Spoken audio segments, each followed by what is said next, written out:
Hi, welcome to ChinaSolved. Today we're talking about sources of power in Chinese negotiation, how Westerners can maximize their influence with Chinese counterparties.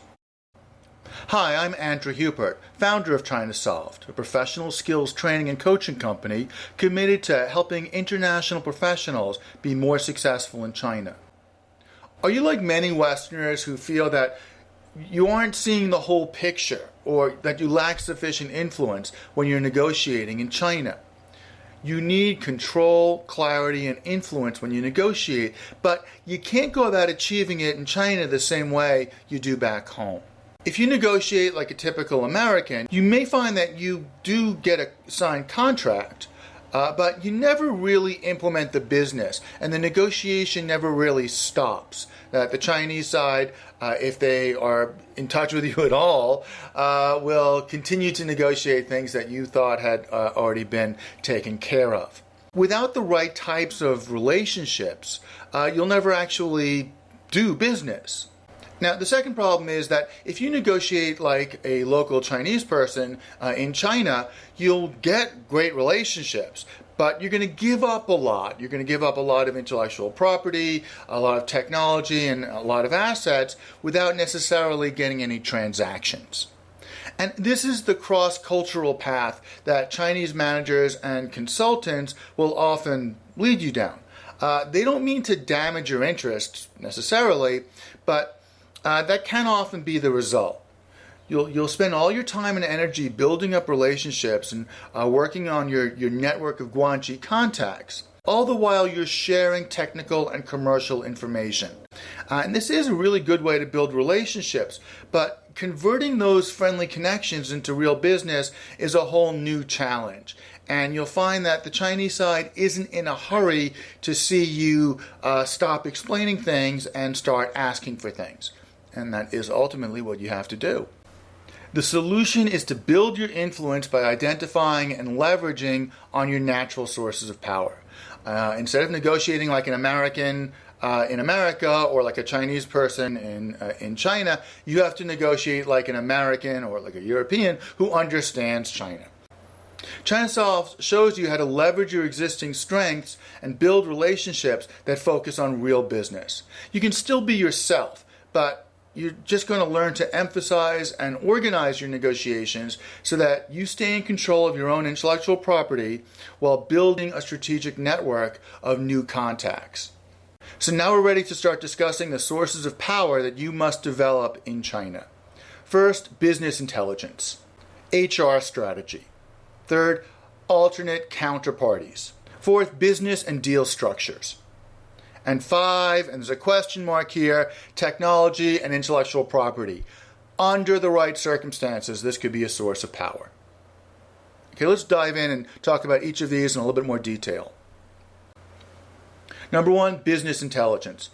I've seen some very smart Westerners make a very silly mistake of relying on their counterparty for basic economic and business data. You need good, independent, and systematic access to good information. And by that I mean current strategic news and data that you can use to make forward-looking business decisions.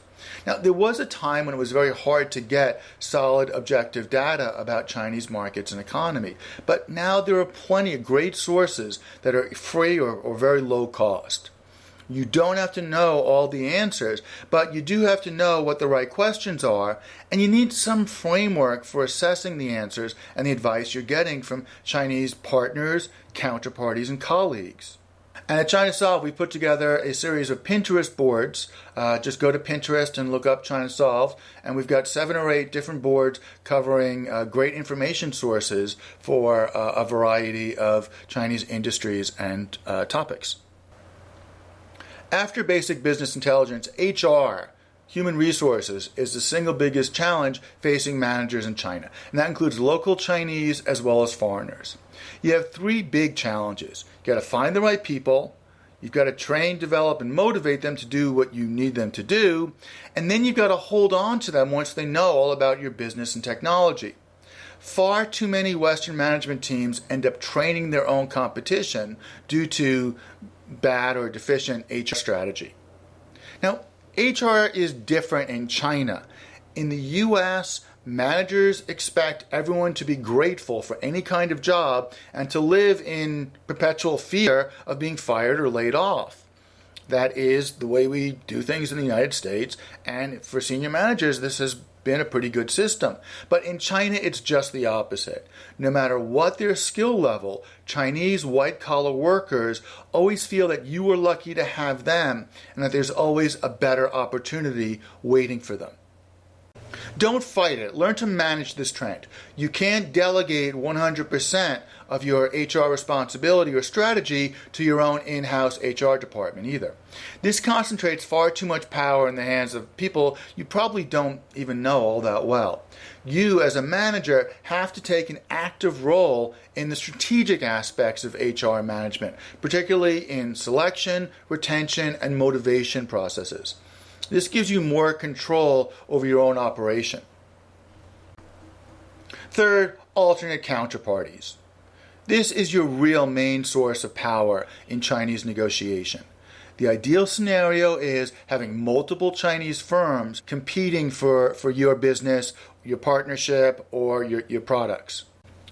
Remember, Chinese are only afraid of you walking away from a deal if you are walking to another Chinese competitor. They think that once they have your technology that they can do your job better than you can. The only thing they're afraid of is a Chinese competitor. So just make sure that your different candidates are from different networks. If they know each other, they're going to work together against your interests. And fourth is the way you structure your business or structure your deals. As your business interests in China grow, your strategic needs are going to change. And the good news is that you do have a lot of options available.